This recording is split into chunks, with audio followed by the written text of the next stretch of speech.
ओम शम शनिश्चराय नमः। आज शनिवार का दिन है और भगवान शनिदेव न्याय के देवता है। तो आइए शनिदेव का आशीर्वाद पाने के लिए और साढ़े साती व ढैया से मुक्ति के लिए शनिवार की इस पावन कथा का रसपान करते हैं।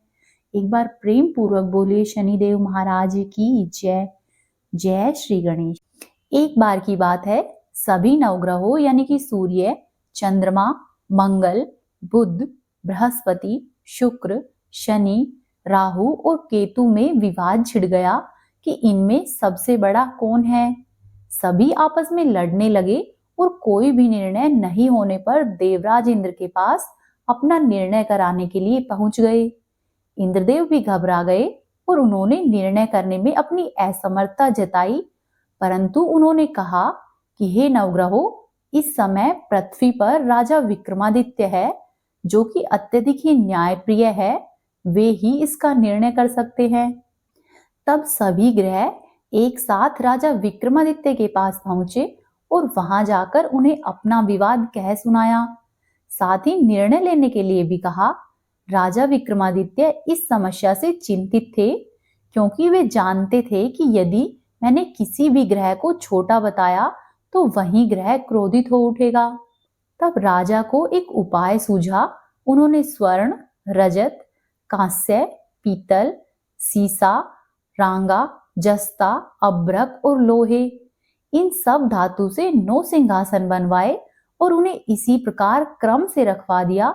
फिर सभी नवग्रहों से निवेदन किया कि आप सभी अपने अपने सिंहासन पर स्थान ग्रहण करें। जो भी अंतिम सिंहासन पर बैठेगा वही सबसे छोटा होगा। इसके अनुसार लोह सिंहासन सबसे बाद में होने के कारण शनिदेव सबसे बाद में बैठे तो वही सबसे छोटे कहलाए। शनिदेव को लगा कि राजा ने ऐसा जानबूझकर किया है। तब वे क्रोधित हो गए और राजा से बोले कि राजा, तू मुझे नहीं जानता है।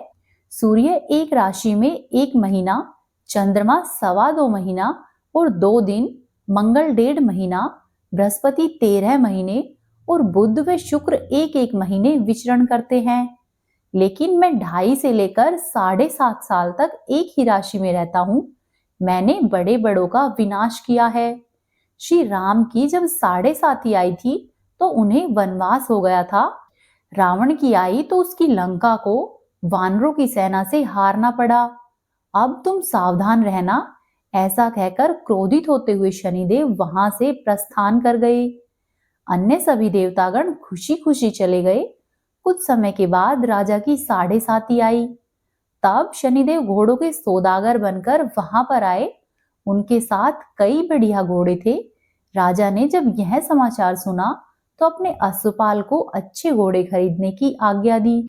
अश्वपाल ने कई घोड़े खरीदे और एक सर्वोत्तम घोड़ा राजा को सवारी के लिए दिया। राजा ज्यों ही उस घोड़े पर बैठा, वह घोड़ा सरपट वन की ओर भाग गया। भीष्म वन में पहुंचकर वह घोड़ा अंतर्ध्यान हो गया। अब राजा भूखा और प्यासा भटकता रहा। तब एक ग्वाले ने उसे पानी पिलाया। राजा ने प्रसन्न होकर अपनी अंगूठी उस ग्वाले को दे दी। वह अंगूठी देकर राजा नगर की ओर चल दिया। वहां पर उसने अपना नाम उज्जैन निवासी वीका बताया। वहां पर एक सेठ की दुकान में उसने जल इत्यादि पिया। कुछ देर तक आराम किया। भाग्यवश उस दिन सेठ की खूब बिक्री हुई। सेठ उसे खाना इत्यादि कराने खुश होकर अपने साथ अपने घर पर लेकर चल दिया। वहां पर पहुंचकर उसने एक खूंटी पर देखा कि एक हार खूंटी पर टंगा हुआ है। उसे खूंटी निगल रही है। थोड़ी ही देर में वह पूरा हार गायब था। तब सेठ ने आने पर देखा कि हार गायब है। सेठ ने समझा कि वीका ने ही हार को चुराया है। उसने वीका को कोतवाल के पास पकड़वा दिया। फिर उस नगर के राजा ने भी वीका को चोर समझकर उसके हाथ और पैर कटवा दिए और साथ ही नगर के बाहर फिकवा दिया। वहां से एक तेली निकल रहा था। तेली को दया आ गई और उसने वीका को अपनी गाड़ी में बिठा लिया। वह अपनी जीभ से बैलों को हाँकने लगा। उस समय तक राजा की शनिदशा समाप्त हो गई थी। फिर धीरे धीरे वर्षा ऋतु का समय आया और वर्षा ऋतु का समय आने पर राजा मल्हार गाने लगा। राजा जिस नगर में था वहां की राजकुमारी मनभावनी को उसका गाना इतना पसंद आया कि उसने मन ही मन प्रण कर लिया कि मैं इस राग गाने वाले से ही विवाह करूंगी। राजकुमारी ने अपनी दासियों को कहा कि राग गाने वालों को ढूंढा जाए। दासियों ने ढूंढकर राजकुमारी को बताया कि वह तो एक चौरंगिया है, अर्थात वह एक अपाहिज व्यक्ति है। परंतु राजकुमारी नहीं मानी। अगले ही दिन उठते ही राजकुमारी अनशन पर बैठ गई और कहा कि यदि मैं विवाह करूंगी तो उसी से करूंगी। राजकुमारी को बहुत समझाया, नहीं मानी तो राजा ने भी उस तेली को बुलावा भेजा। बुलावा पाकर तेली वहां पर आया और राजा ने सारी बातें कह सुनाई, फिर विवाह की तैयारी करने के लिए कहा और इस तरह से फिर वीका का विवाह उस राजकुमारी के साथ संपन्न करा दिया गया। फिर कुछ दिन बीते और एक दिन जब राजा सो रहा था तो उसके स्वप्न में शनिदेव ने कहा कि राजन, देखो तुमने मुझे छोटा बताया और इस वजह से तुम्हें कितना दुख झेलना पड़ा है। तब राजा विक्रमादित्य ने उनसे क्षमा मांगी और प्रार्थना करते हुए कहा कि हे शनिदेव, जैसा दुख आपने मुझे दिया है किसी और को नहीं देना। शनिदेव उसकी प्रार्थना सुनकर उसकी बात मान गए और कहा कि जो भी शनिवार के दिन मेरे व्रत में तुम्हारी कथा को कहेगा उसे मेरी दशा का कोई दुख नहीं होगा। जो भी व्यक्ति रोज मेरा ध्यान करेगा, चींटियों को आटा डालेगा, उसकी सभी मनोकामनाएं पूर्ण होगी। और शनिदेव ने फिर राजा के हाथ और पैर भी वापस कर दिए। प्रातःकाल जब राजकुमारी की आंख खुली तो उसने राजा विक्रमादित्य के हाथ और पैर देखे तो वह बहुत ही आश्चर्यचकित हुई। तब फीका बने हुए राजा विक्रमादित्य ने राजकुमारी से बताया कि मैं तो उज्जैन का राजा विक्रमादित्य हूँ। यह सुनकर वह अत्यधिक प्रसन्न हुई। फिर सभी को धीरे धीरे यह बात पता चल गई। सेठ ने जब ये सुना तो वह राजा के पैरों में गिरकर क्षमा मांगने लगा।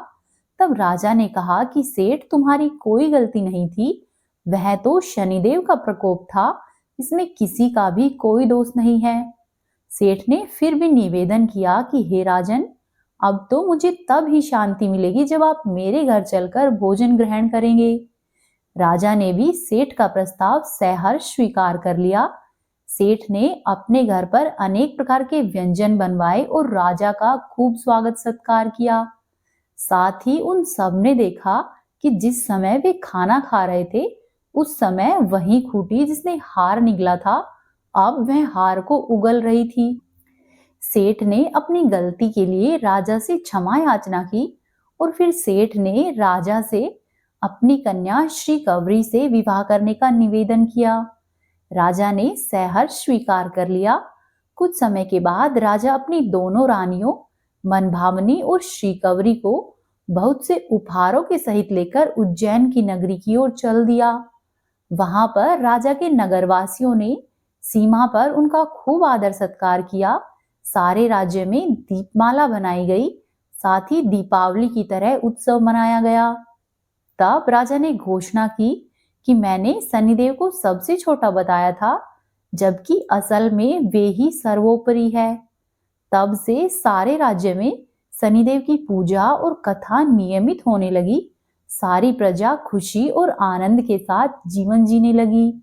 जो कोई भी व्यक्ति शनिदेव की इस कथा को पढ़ता या फिर सुनता है, उसके सारे दुख दूर हो जाते हैं। शनिवार के दिन प्रत्येक मनुष्य को इस कथा को अवश्य ही पढ़ना या सुनना चाहिए। ऐसा करने से शनिदेव की कृपा प्राप्त होती है। अब आप सुनिए शनिदेव की अगली कथा। हम सभी ये तो जानते हैं कि शनिदेव धीरे चलते हैं, साथ ही उनका रंग भी काला है, परंतु ऐसा क्यों हुआ है यह आप जानिए इस कथा के द्वारा।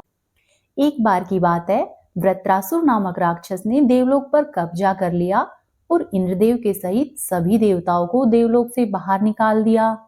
तब सभी देवगण ब्रह्मा जी के पास गए और उनसे अपनी व्यथा कह सुनाई। तब प्रजापति ब्रह्मा जी ने उन्हें एक उपाय बताया कि पृथ्वीलोक में दधीची नाम के एक महर्षि रहते हैं। यदि वे अपनी अस्थियों का दान कर दे तो उन अस्थियों से एक वज्र बनाकर वृत्रासुर राक्षस को मारा जा सकता है। इसीलिए आप सभी लोग उनके पास जाओ और उनसे अस्थियां मांगो। ऐसा सुनकर इंद्रदेव के सहित सभी देवतागण महर्षि दधीचि के पास पहुंचे और वहां पहुंचकर इंद्र बोले कि हे महात्मन, तीनों लोगों के मंगल के लिए हमें आपकी अस्थियां चाहिए। इस पर महर्षि बड़ी ही विनम्रता से बोले कि हे इंद्रदेव, यदि मेरी अस्थियों से मानव और देव जाति का कुछ हित होता है तो मैं अवश्य ही अपनी अस्थियों का दान करूंगा। ऐसा कहकर महर्षि ने तुरंत ही अपनी योग विद्या से शरीर को त्याग दिया। तब इंद्रदेव ने उनकी अस्थियों को श्रद्धा पूर्वक नमन किया और उन्हें ले जाकर तेजवान नामक वज्र बनाया। इस वज्र के बल पर उन्होंने वृत्रासुर का वध कर डाला और तीनों लोगों को भय से मुक्त कराया। वहीं दूसरी तरफ जब महर्षि दधीचि की पत्नी को ये सब बातें पता चली, तब महर्षि के दाह संस्कार का कार्य हो रहा था। उनकी पत्नी अपने पति का वियोग सहन नहीं कर सकी और पास ही में स्थित एक विशाल पीपल के वृक्ष के नीचे अपने 3 वर्ष के बालक को रखकर स्वयं भी महर्षि के साथ उनकी चिता में बैठ गई। इस प्रकार महर्षि दधीचि और उनकी पत्नी दोनों ही स्वर्गलोक में गए, परंतु पीपल के कोटर में रखा हुआ वह बालक भूख और प्यास से तड़प तड़प कर जोर जोर से चिल्लाने लगा। किंतु जब कोई भी वस्तु नहीं मिली तो वह कोटर में गिरे हुए पीपल के गोदों अर्थात पीपल के फल को खाकर बड़ा होने लगा। कालांतर में पीपल के पत्तों और फलों को खाकर बालक का जीवन येन केन प्रकारेण सुरक्षित रहा। फिर कुछ दिनों के बाद एक दिन देवर्षि नारद वहां से गुजर रहे थे। नारद ने पीपल के कोटर में उस बालक को देखा तो उस बालक से उसका परिचय पूछा। तब नारद बोले कि बालक, तुम कौन हो? बालक ने कहा कि यह तो मैं भी नहीं जानता। तब नारद ने कहा कि तुम्हारे जनक कौन हैं? तब बालक ने कहा, मैं भी यही जानना चाहता हूँ कि मेरे माता पिता कौन हैं।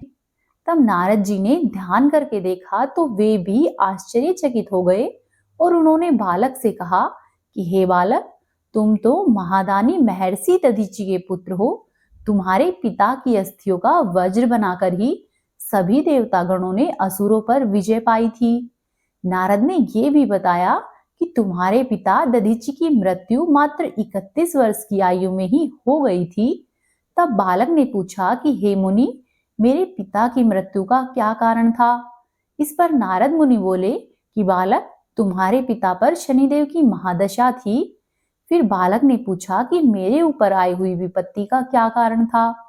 तब नारद ने फिर से कहा कि बालक, ये भी शनिदेव की ही महादशा थी। इतना बताकर देवर्षि नारद ने पीपल के पत्तों और गोदों को खाकर जीने वाले उस बालक का नाम पीपलाद रखा और फिर नारद मुनि ने उसे दीक्षित किया और मंत्र बताए। नारद ऋषि के जाने के बाद बालक पीपलाद ने नारद के ही कहे अनुसार ब्रह्मा जी की कठिन तपस्या की और उन्हें अपनी तपस्या से प्रसन्न कर लिया। ब्रह्मा जी ने जब बालक पीपलाद से वरदान मांगने को कहा तो पीपलाद ने कहा कि मैं अपनी दृष्टि मात्र से ही किसी भी वस्तु को जला दूं। मुझे ऐसी शक्ति प्रदान कीजिए। ब्रह्मा जी ने तथास्तु कहा और चले गए। अब बालक पीपलाद ने ब्रह्मा जी से वरदान पाकर सर्वप्रथम शनिदेव का आवाहन करके अपने समक्ष प्रस्तुत किया और सामने पाकर अपनी आंखें खोली और शनिदेव को भस्म करना शुरू कर दिया। शनिदेव सशरीर जलने लगे। संपूर्ण ब्रह्मांड में कोलाहल मच गया। शम सूर्यदेव भी अपने पुत्र शनिदेव की रक्षा करने में विफल हो गए।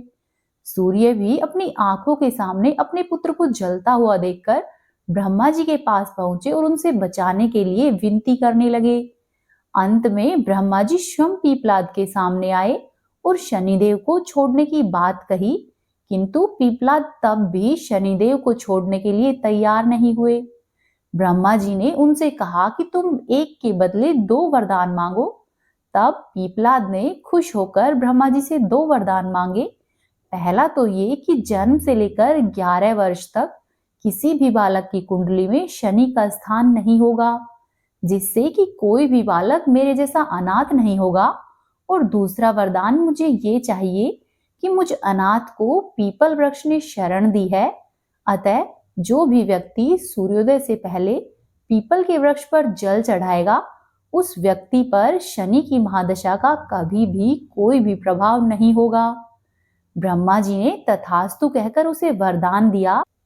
तब पीपलाद ने जलते हुए शनिदेव के पैरों पर अपने ब्रह्मदंड से आघात किया और उन्हें मुक्त कर दिया, जिससे कि शनिदेव के पैर क्षतिग्रस्त हो गए और वे पहले जैसी तेज चाल चलने में समर्थ नहीं रहे।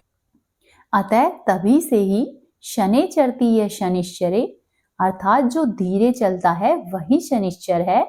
इस प्रकार से शनिदेव जाने गए और शनिदेव के आग में जलने के कारण वे काले रूप वाले हो। इसके बाद से ही जो भी मनुष्य प्रतिदिन पीपल के वृक्ष की पूजा करता है और उसमें पानी डालता है, उस मनुष्य पर शनिदेव का कभी भी कोई भी प्रभाव नहीं होता है। अब आप सुनिए राजा नल और रानी दमयंती की कथा, किस प्रकार से शनिदेव की उन पर साढ़े साती हुई और किस प्रकार से उन्हें दुखों का सामना करना पड़ा और किस प्रकार से उन्हें मुक्ति मिली। कहते हैं कि महाराजा नल पराक्रमी, सद्गुणी, यशस्वी, प्रजापालक और धर्मज्ञ होने के साथ साथ वे अति रूपवान भी थे। उनके छोटे भाई का नाम श्री पुष्कर था। रानी दमयंती भी बहुत रूपवती थी। उनके सौंदर्य पर देवता भी मोहित थे और किसी तरह से उनको पाने के लिए लालायित रहते थे। एक बार की बात है, राजा नल ने कुछ हंसों को क्षमादान दिया, जिससे कि वो सभी हंस अत्यधिक प्रसन्न हुए और राजा का गुणगान करने लगे। वहीं एक बार जब राजकुमारी दमयंती राजमहल की अट्टालिका पर विचरण कर रही थी, तभी वे सभी हंस महल की अट्टालिका पर उतरे और उन्होंने राजा नल का गुणगान किया। साथ ही हंसों ने रानी दमयंती को राजा नल से विवाह करने के लिए भी कहा। ऐसा कहकर हंस तो वहां से उड़कर चले गए, परंतु राजकुमारी अपनी सैया पर लेटकर सोचने लगी कि जिसकी प्रशंसा पशु पक्षी भी करते हैं, वह अवश्य ही कितना गुणवान और रूपवान होगा। फिर दमयंती ने मन ही मन राजा नल को अपना पति स्वीकार कर लिया। दमयंती का जब स्वयंवर समारोह हुआ, तब वहां पर सभी देवगण उपस्थित थे, परंतु शनिदेव जी वहां पर नहीं आए थे। और स्वयंवर में दमयंती ने राजा नल का वरण किया। जब शनिदेव जी को इस बात की भनक लगी, तो वे अत्यधिक क्रोधित हुए और उन्होंने नल दमयंती को दंडित करने का निर्णय लिया। उन्होंने राजा के छोटे भाई श्री पुष्कर की बुद्धि पलट दी। फलस्वरूप श्री पुष्कर ने नल को द्यूत क्रीड़ा के लिए प्रेरित किया। शनि के प्रभाव से राजा नल द्यूत क्रीड़ा में हार गए और उनका सारा राजपाट श्री पुष्कर ने छीन लिया। साथ ही साथ राजा नल को देश से निकाला दे दिया। तब नल दमयंती विवश होकर वन वन में भटकने लगे। अब वे वन्य जीवों को मारकर पेट भरने के लिए भूनने लगते, लेकिन जैसे ही वो उनको भूनने लगते, वे सभी जीव छूटकर भाग जाते और इस तरह से वे भूखे रहते गए। ये सभी शनिदेव जी की क्रूर दृष्टि का प्रभाव था। फिर कुछ दिनों के बाद शनिदेव ने राजा नल की मति को भ्रमित कर दिया और राजा नल अपनी रानी दमयंती को वन में अकेला छोड़कर कहीं और चला गया। रानी दमयंती वहां पर भटकती रही और किसी तरह से भटकते भटकते अपने पिता के राज्य में जा पहुंची और वहां पर जाकर रानी ने सारा वृतांत अपने पिता को कह सुनाया। तब दमयंती के पिता ने अपने राज्य के ज्योतिषियों को बुलावा भेजा और उनसे कहा कि मेरी पुत्री और दामाद के साथ ऐसा क्यों हो रहा है, इसका कारण बताओ। तब राजा के ज्योतिषियों ने बताया कि ये सब शनिदेव की साढ़े साती का प्रकोप है। यदि रानी दमयंती और राजा नल शनिदेव को प्रसन्न करे तो ही इससे मुक्ति पाई जा सकती है। तब रानी दमयंती ने उनके कहे अनुसार ही शनिदेव को प्रसन्न किया और तब शनिदेव ने स्वप्न में राजा नल को एक नाम स्रोत का उपदेश दिया। उस नाम स्रोत के निरंतर पाठ से राजा नल को अपना खोया हुआ राज्य फिर से मिल गया। सभी कामनाओं की पूर्ति करने वाला शनिदेव का स्रोत इस प्रकार से है, जो क्रूर नीले अंजन के समान आभा वाले, नीले रंग की माला धारण करने वाले, छाया और सूर्यदेव के पुत्र शनिदेव है, उनको मैं नमस्कार करता हूँ। जिनका धूम्र और नीले अंजन के समान वर्ण है, ऐसे सूर्य पुत्र शनिश्चर को नमस्कार है। इस प्रार्थना को सुनकर हे सूर्यपुत्र, आप मेरी कामना को पूर्ण करने वाला फल प्रदान करो। प्रेतराज को नमस्कार है। कृष्ण वर्ण के शरीर वाले प्रभु को नमस्कार है। शुद्ध बुद्धि प्रदान करने वाले क्रूर शनिदेव को नमस्कार है। इस स्तुति को सुनकर शनिदेव ने कहा कि हे राजन, जो भी मेरे इन नामों से स्तुति करता है मैं उससे संतुष्ट होता हूँ और उसको स्वप्ने में भी मुझसे भय नहीं रहता। साथ ही जो भी व्यक्ति 1 वर्ष तक प्रतिदिन ही इसका पाठ करता है उसे शनि पीड़ा से मुक्ति मिल जाती है। इतना कहकर शनिदेव तो अंतर्धान हो गए और राजा नल ने इसकी स्तुति की। फलस्वरूप राजा नल को अपना खोया हुआ राज्य और रानी दमयंती भी फिर से वापस मिल गए और शनिदेव की कृपा से सब कुछ पहले की ही तरह ठीक हो गया। अब राजा नल और रानी दमयंती सुखपूर्वक अपने राज्य में रहने लगे।